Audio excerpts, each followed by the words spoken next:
Everyone welcome to study point account channel. Study point account চ্যানেলের এই ভিডিওতে আজ আমি তোমাদের সাথে শেয়ার করব এসএসসি এমটিএস এর বিগত বছরের প্রশ্ন। এসএসসি এমটিএস এর বিগত বছরের প্রশ্নের সিরিজের এটা হলো আমার 19 নম্বর ভিডিও এবং এখানকার প্রশ্নগুলো সবই কিন্তু নেওয়া হয়েছে 2022 সালে এসএসসি এমটিএস এক্সাম এবং 2023 সালে এসএসসি এমটিএস এর এক্সাম থেকে। তো চলো শুরু করা যাক আজকের প্রথম প্রশ্ন, যে 1939 সালের ত্রিপুরী কংগ্রেসের প্রেসিডেন্ট নির্বাচনে পট্টভি সীতারামাইয়া কার কাছে পরাজিত হন? 1939 সালের ত্রিপুরী কংগ্রেসের প্রেসিডেন্ট নির্বাচনে পট্টভি সীতারামাইয়া কার কাছে পরাজিত হন? 13/9/2023 প্রশ্ন। এর সঠিক উত্তর হলো যে সুভাষচন্দ্র বসুর কাছে তিনি পরাজিত হন, অর্থাৎ পট্টভি সীতারামাইয়া পরাজিত হন। দেখো 1939 সালে ত্রিপুরী কংগ্রেস অধিবেশনে গান্ধীজির মনোনীত প্রার্থী পট্টভি সীতারামাইয়াকে হারিয়ে সুভাষচন্দ্র বসু প্রেসিডেন্ট নির্বাচিত হন এবং তিনি এই 1939 সালের 29 এপ্রিল কলকাতায় অনুষ্ঠিত কংগ্রেস অধিবেশনে তিনি তার সভাপতির পদ থেকে পদত্যাগ করেন এবং পদত্যাগের পর রাজেন্দ্র প্রসাদ প্রেসিডেন্ট পদ গ্রহণ করেন।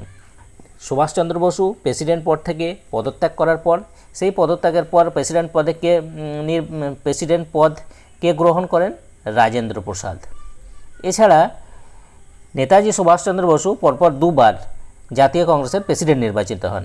এক নম্বর প্রথম হয়েছিলেন 1938 সালে, যেটা হয়েছিল হরিপুরা কংগ্রেস অধিবেশন, সেখানে প্রেসিডেন্ট নির্বাচিত হয়েছিলেন, আর 1939 সালে ত্রিপুরী কংগ্রেস অধিবেশনে। তো 1938 সালে হরিপুরা কংগ্রেস অধিবেশনে সুভাষচন্দ্র বসু সভাপতি নির্বাচিত হন।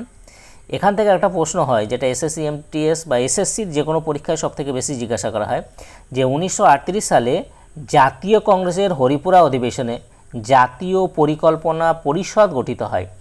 জাতীয় পরিকল্পনা পর্ষদ কবে গঠিত হয়? এই 1938 সালের হরিপুরা অধিবেশনে। সেখানে নেতৃত্ব দিয়েছিলেন কিন্তু জওহরলাল নেহেরু।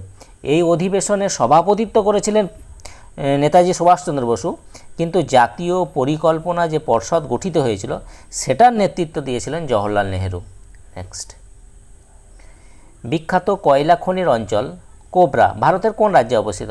বিখ্যাত কয়লা খনির অঞ্চল কোবরা ভারতের কোন রাজ্যে অবস্থিত? এটা অবস্থিত ছত্তিশগড়ে অবস্থিত। নিম্নলিখিত গুপ্ত শাসকদের মধ্যে কে প্রথম মহারাজা ধীরাজ উপাধি গ্রহণ করেন? নিম্নলিখিত গুপ্ত শাসকদের মধ্যে প্রথম কে মহারাজাধিরাজ উপাধি গ্রহণ করেন? এটা করেছিলেন প্রথম চন্দ্রগুপ্তর যে সময়কাল সেটা হলো 319 থেকে 335 খ্রিস্টাব্দ পর্যন্ত এবং তিনি ছিলেন গুপ্ত বংশের প্রথম স্বাধীন রাজা। গুপ্ত বংশের প্রতিষ্ঠাতা ছিলেন শ্রীগুপ্ত, কিন্তু গুপ্ত বংশের প্রথম স্বাধীন রাজা ছিলেন প্রথম চন্দ্রগুপ্ত লিচ্ছবি রাজকন্যা কুমার দেবীকে বিয়ে করেন এবং প্রথম চন্দ্রগুপ্তের পুত্রকে সমুদ্রগুপ্ত, তার সমুদ্রগুপ্তের মা হলেন কুমার দেবী। নেক্সট, 3 দিন ব্যাপী রাজগীর মহোৎসব কোন রাজ্যে উদযাপিত হয়? রাজগীর যে মহোৎসব সেটা 3 দিন ব্যাপী হয়, তাই এখানে বলা হয়েছে কোন রাজ্যে উদযাপিত হয়। এটা হয় বিহারে উদযাপিত হয় রাজগীর মহোৎসব। কার্বোহাইড্রেট মানবদেহ ড্যাশ আকারে ব্যবহার করে? কার্বোহাইড্রেটকে মানবদেহ ড্যাশ আকারে ব্যবহার করে? এটা করে গ্লুকোজ আকারে ব্যবহার করে। 1576 সালে হলদিঘাটি যুদ্ধে মহারানা প্রতাপকে কে পরাজিত করেন? 1576 সালে হলদিঘাটের যুদ্ধে মহারানা প্রতাপকে কে পরাজিত করেন? পরাজিত করেছিলেন আকবর। মুঘল সম্রাট আকবর পরাজিত করেছিলেন। আকবর ও মেবারের রানা প্রতাপের মধ্যে 1576 খ্রিস্টাব্দে হলদিঘাটে যুদ্ধ হয়েছিল। এই যুদ্ধে আকবরের সেনাপতি ছিলেন রাজা মানসিংয়ের নেতৃত্বে মেবারের পতন হয় এবং রানা প্রতাপ পরাজিত হন। নেক্সট, বিখ্যাত উপন্যাস the God of Small Things কে লিখেছেন? বিখ্যাত উপন্যাস the God of Small Things কে লিখেছেন? এটা লিখেছেন Arundhati Roy. Option D right answer. এবং the God of Small Things উপন্যাসের জন্য 1997 সালে তিনি বুকার পুরস্কারও পান। অরুন্ধতী রায়ের আর যে বই দুটো বেশি ইম্পর্টেন্ট, বিভিন্ন পরীক্ষায় জিজ্ঞাসাও করা হয়, the ministry of almost happiness আর ক্যাপিটালিজম, এই দুটো বইও বেশি পরীক্ষায় জিজ্ঞাসা করা হয়। নিম্নের কোনটি ইউক্যারিওটিক ও প্রোক্যারিওটিক কোষে বর্তমান? নিম্নের কোন অঙ্গাণুটি বা নিম্নের কোনটি ইউক্যারিওটিক ও প্রোক্যারিওটিক কোষে বর্তমান থাকে? এটা হলো রাইবোজোম। রাইবোজোম দুটোর মধ্যেই বর্তমান থাকে। রাইবোজোম প্রোটিন সংশ্লেষিত হয়, রাইবোজোমে প্রোটিন সংশ্লেষিত হয়, এই কারণে একে প্রোটিন কারখানা নামে পরিচিত বা প্রোটিন কারখানা বলা হয় রাইবোজোমকে।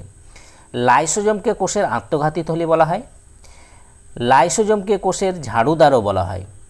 মাইটোকন্ড্রিয়াকে কোষের শক্তিঘর বলা হয়। এছাড়া গলগি বডিকে বলা হয় কোষের ট্রাফিক পুলিশ। গলগি বডিকে কোষের ট্রাফিক পুলিশ বলা হয়। এই সমস্ত টার্মগুলো বেশি এসএসসি জিজ্ঞাসা করে, SSC MTS, SSC GD, SSC CHSL, এই সমস্ত পরীক্ষায় বেশি এই টার্মগুলো ইউজ করা হয়। নেক্সট, লাহো কোন রাজ্যের লোকনৃত্য? লাহো কোন রাজ্যের লোকনৃত্য? এটা হলো মেঘালয়। মেঘালয় রাজ্যের লোকনৃত্য হলো লাহো। দেখো এটা বিয়হ দিয়েন খালাম উৎসবের সময় প্রদর্শিত হয়। 1 নম্বর লাহো লোকনৃত্য পুরুষ মহিলা উভয় দ্বারা সঞ্চালিত হয় এবং মেঘালয়ের যে একটা উপজাতি জয়ন্তিয়া উপজাতি, সেই জয়ন্তিয়া উপজাতি দ্বারা এই নৃত্য উৎসব মানে এই উপজাতি এই নৃত্য উৎসব করে। নেক্সট, 1857 সালের বিদ্রোহের প্রেক্ষাপটে মঙ্গল পাণ্ডে কোন বাংলার স্থানীয় পদাতিক বাহিনীর সদস্য ছিলেন? বাংলার কোন স্থানীয় পদাতিক বাহিনীর সদস্য ছিলেন? তিনি ছিলেন 34 নাম্বার। ব্যারাকপুরে 34তম নেটিভ ইনফ্যান্ট্রির সিপাহী মঙ্গল পাণ্ডে তার ব্রিটিশ অফিসারের উপর আক্রমণ ও গুলি চালায়। নেক্সট, সংবিধানের কোন অনুচ্ছেদটি ধর্মীয় বিষয়গুলি পরিচালনা করার স্বাধীনতা প্রদান করে? সংবিধানের কোন অনুচ্ছেদটি ধর্মীয় বিষয়গুলি পরিচালনা করার স্বাধীনতা প্রদান করে? এটা করে অনুচ্ছেদ 26। অনুচ্ছেদ 26 option C right answer. Rajghat স্মৃতিসৌধ কোন শহরে অবস্থিত? রাজঘাট যে স্মৃতিসৌধ সেটা কোন শহরে অবস্থিত? এটা অবস্থিত দিল্লিতে অবস্থিত। এছাড়া রাজঘাট হলো মহাত্মা গান্ধীর সমাধিস্থল। মহাত্মা গান্ধীর সমাধিস্থল হলো রাজঘাট। শক্তিস্থল হলো ইন্দিরা গান্ধীর সমাধিস্থল। বিজয়ঘাট হলো লাল বাহাদুর শাস্ত্রীর সমাধিস্থল। আমজাদ আলী খান কোন বাদ্যযন্ত্রের সঙ্গে যুক্ত? আমজাদ আলী খান কোন বাদ্যযন্ত্রের সাথে তিনি যুক্ত বা সম্পর্কিত? তিনি সরোদ বাদ্যযন্ত্রের সাথে সম্পর্কিত। Sarod option B right answer. এছাড়া তিনি পদ্মশ্রী পুরস্কার পেয়েছেন 1975 সালে, পদ্মভূষণ পুরস্কার পেয়েছেন 1991 সালে, পদ্মবিভূষণ পেয়েছেন 2001 সালে। আমজাদ আলীকে সরোদ সম্রাট নামেও পরিচিত। আমজাদ আলী সরোদ সম্রাট নামেও পরিচিত। এছাড়া সরোদ বাদ্যযন্ত্রের সাথে সম্পর্কিত কে? আলী আকবর খান, আলাউদ্দিন খান, আমজাদ আলী খান তো বললাম, বাসুদেব দাশগুপ্ত, বাহাদুর খান, এরা সকলেই কিন্তু সরোদ বাদ্যযন্ত্রের সাথে সম্পর্কিত। কার পরামর্শে গান্ধীজি ভারতের জনগণকে জানার জন্য ব্রিটিশ ভারতে 1 বছর ভ্রমণ করেছিলেন? কার পরামর্শে গান্ধীজি ভারতের জনগণকে জানার জন্য ব্রিটিশ ভারতে 1 বছর ভ্রমণ করেছিলেন? এটা হলো গোপাল কৃষ্ণ গোখলে। গোপাল কৃষ্ণ গোখলের পরামর্শে গান্ধীজি ভারতের জনগণকে জানার জন্য ব্রিটিশ ভারতে 1 বছর ভ্রমণ করেছিলেন। গোপাল কৃষ্ণ গোখলে ছিলেন গান্ধীজির রাজনৈতিক গুরু। এছাড়া গোপাল কৃষ্ণ গোখলে 1905 সালে বোম্বেতে সার্ভেন্ট অফ ইন্ডিয়া সোসাইটি প্রতিষ্ঠা করেন। সার্ভেন্টস অফ ইন্ডিয়া সোসাইটি কে প্রতিষ্ঠা করেছিলেন? গোপাল কৃষ্ণ গোখলে। কত সালে? 1905 সালে। কোথায় করেছিলেন? বোম্বেতে। এছাড়া তিনি সুধাকর জার্নালের সম্পাদক ছিলেন। সুধাকর জার্নালের সম্পাদক কে ছিলেন? এই গোপাল কৃষ্ণ গোখলে। নেক্সট, নিম্নের কোনটি মানবদেহের বৃহত্তম গ্রন্থি? নিম্নের কোনটি মানবদেহের বৃহত্তম গ্রন্থি বা গ্ল্যান্ড? এটা হলো লিভার। লিভার হলো মানবদেহের বৃহত্তম গ্রন্থি। মানবদেহের ক্ষুদ্রতম গ্রন্থি হলো পিনিয়াল গ্ল্যান্ড। পিনিয়াল গ্ল্যান্ড হলো ক্ষুদ্রতম গ্রন্থি। এছাড়া এই যে হাইপোথ্যালামাসকে বলা হয় মাস্টার অফ মাস্টার গ্ল্যান্ড বা সুপার মাস্টার গ্ল্যান্ড। হাইপোথ্যালামাসকে বলা হয় সুপার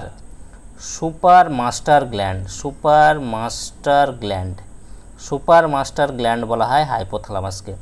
মাস্টার গ্ল্যান্ড বলা হয়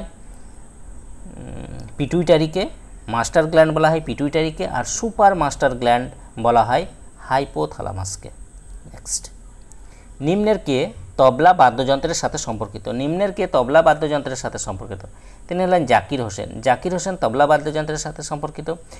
বিসমিল্লাহ খান সেনাই বাদ্যযন্ত্রের সাথে সম্পর্কিত। পণ্ডিত রবিশঙ্কর সেতার বাদ্যযন্ত্রের সাথে সম্পর্কিত। ক্যান্সার রোগের চিকিৎসার জন্য নিম্নের কোন রশ্মিটাকে ব্যবহার করা হয়? ক্যান্সার রোগের চিকিৎসার জন্য নিম্নের কোন রশ্মিটাকে ব্যবহার করা হয়? এটা করা হয় গামা, গামা রেকে ব্যবহার করা হয়। ব্যালেন্স বাজেট বলতে কি বোঝায়? ব্যালেন্স বাজেট বলতে কি বোঝায়? এটা বোঝায় যে রাজস্বের সমান ব্যয়, রাজস্বের সমান ব্যয় হলো ব্যালেন্স বাজেট। রাজ্যে আইন পরিষদ বিলুপ্ত বা সৃষ্টি করার ক্ষমতা কার আছে? রাজ্যে আইন পরিষদকে বিলুপ্ত বা সৃষ্টি করার যে ক্ষমতা সেটা কার আছে? এটা আছে পার্লামেন্ট, পার্লামেন্টের এই ক্ষমতা আছে। আচ্ছা, রাজ্যে যে আইন পরিষদ বিলুপ্ত বা সৃষ্টি করার যে ক্ষমতা সেটা সংবিধানের কত নম্বর আর্টিকেলে উল্লেখ আছে? সেটা আছে 169 নাম্বার আর্টিকেলে। 169 নাম্বার ধারা বলে বিধান পরিষদ লোপ বা সৃষ্টি করা যায়। নেক্সট, 2011 সালের জনগণনা অনুসারে বিহারের জনসংখ্যার ঘনত্ব কত রেকর্ড করা হয়েছিল? 2011 সালের জনগণনা অনুসারে বিহারের যে জনসংখ্যার ঘনত্ব সেটা কত রেকর্ড করা হয়েছিল? এটা রেকর্ড করা হয়েছিল 1106 জন পার বর্গ কিমি। 1106 জন প্রতি বর্গ কিমিতে 1106 জন, এটা বিহারের জনসংখ্যার ঘনত্ব রেকর্ড করা হয়েছিল। 2 নম্বরে ছিল আমাদের পশ্চিমবঙ্গ। পশ্চিমবঙ্গের যে জনসংখ্যার ঘনত্ব রেকর্ড করা হয়েছিল সেটা হলো 1028 জন প্রতি বর্গ কিমিতে, 1028 জন প্রতি বর্গ কিমিতে। আর সর্বনিম্ন জনসংখ্যার ঘনত্ব ছিল অরুণাচল প্রদেশে, সেটা রেকর্ড করা হয়েছিল যে 17 জন প্রতি বর্গ কিমিতে, প্রতি বর্গ কিমিতে 17 জন। নেক্সট, নিম্নের কোন উৎসবটি সূর্যের উপাসনার জন্য প্রধানত বিহারের লোকেরা উদযাপন করে? নিম্নের কোন উৎসবটি সূর্যের উপাসনার জন্য প্রধানত বিহারের লোকেরা উদযাপন করে? এটা করে ছট পূজা। ছট পূজা, অপশন সি রাইট অ্যান্সার। ছট পূজা হলো সূর্য দেবতা সূর্য ও তার স্ত্রী ছোটি মায়াকে উৎসর্গ করা একটি 4 দিনের উৎসব। তাহলে ছট পূজা কতদিন ধরে পালিত হয়? 4 দিন। এছাড়া এটা কোন মাসে পালিত হয়? কার্তিক মাসে। কার্তিক মাসের শুক্লপক্ষের ষষ্ঠ তিথিতে উদযাপিত হয়। নেক্সট, এন রাজম কোন বাদ্যযন্ত্রের সাথে সম্পর্কিত? এন রাজম কোন বাদ্যযন্ত্রের সাথে সম্পর্কিত? তিনি ভায়োলিন, ভায়োলিনের সাথে সম্পর্কিত, অপশন সি রাইট অ্যান্সার। কোন আইনের অধীনে ভারতে সুপ্রিম কোর্ট প্রতিষ্ঠিত হয়েছিল? কোন আইনের অধীনে ভারতে যে সুপ্রিম কোর্ট সেটা প্রতিষ্ঠিত হয়েছিল? এটা হয়েছিল 1973 সালের রেগুলেটিং অ্যাক্ট। 1973 সালের রেগুলেটিং অ্যাক্ট অনুসারে সুপ্রিম কোর্ট প্রতিষ্ঠিত হয়েছিল। এবং এই আইনে যে সুপ্রিম কোর্ট প্রতিষ্ঠিত হয়েছিল সেখানে ছিল একজন প্রধান বিচারপতি এবং 3 জন বিচারপতির সমন্বয়ে 1774 সালে কলকাতায় সুপ্রিম কোর্ট স্থাপিত হয়। এবং এখানকার স্যার এলিজা ইম্পে এই আদালতের প্রধান বিচারক ছিলেন sir Elijah Impey. Next, Sattriya classical dance কোন রাজ্যের অন্তর্গত? সাত্রিয়া যে ক্লাসিক্যাল ডান্স সেটা কোন রাজ্যের অন্তর্গত? এটা অন্তর্গত আসাম। আসামের অন্তর্গত সাত্রিয়া ক্লাসিক্যাল ডান্স। সাত্রিয়া শব্দটি এসেছে সত্রা থেকে, যার অর্থ হলো মঠ। এটি আসামের বৈষ্ণব মঠে লালিত 500 বছরের পুরনো ব্যাপক থিয়েটারের ঐতিহ্য থেকে উদ্ভূত হয়েছে। এই যে সাত্রিয়া যে ক্লাসিক্যাল ডান্স এটাকে কোন সালে শাস্ত্রীয় নৃত্যের মর্যাদা দেওয়া হয় বা ক্লাসিক্যাল ডান্সের মর্যাদা দেওয়া হয়? এটা দেওয়া হয়েছে 2000 সাল। 2000 সালে সাত্রিয়াকে ক্লাসিক্যাল ডান্সের মর্যাদা দেওয়া হয়। নেক্সট, মধ্য ভারতের সৎনামী আন্দোলনের মূল উদ্দেশ্য কী ছিল? মধ্য ভারতের সৎনামী আন্দোলনের মূল উদ্দেশ্য কী ছিল? এটা ছিল যে চামড়া শ্রমিকদের সামাজিক অবস্থা উন্নতি করা, চামড়া শ্রমিকদের সামাজিক অবস্থা উন্নতি করা। প্রশান্ত মহাসাগরে বিদ্যমান পৃথিবীর সর্বনিম্ন পরিচিত বিন্দুকে কি বলা হয়? প্রশান্ত মহাসাগরে